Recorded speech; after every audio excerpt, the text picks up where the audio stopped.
बिस्मिल्लाहिर्रहमानिर्रहीम। अस्सलामुअलैकुम।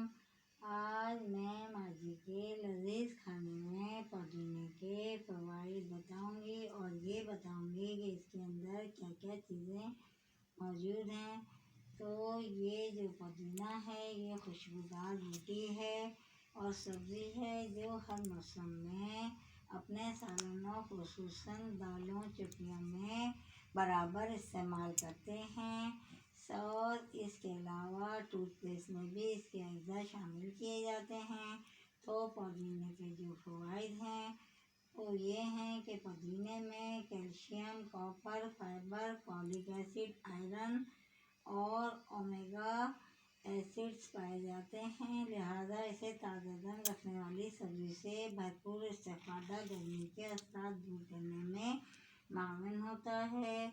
और पुदीने में हमारे जो खाने हैं उनमें ये इस्तेमाल होता है। इसके बेशुमार फ़वाइद जो हैं वो इंसानी असरात पे जिस्म पे असरअंदाज होते हैं। तो ये पुदीने के फ़वाइद थे। और अगली आपको मेरी ये फ़वाइद पसंद आए तो आप लाइक करें, सब्सक्राइब करें, शेयर करें।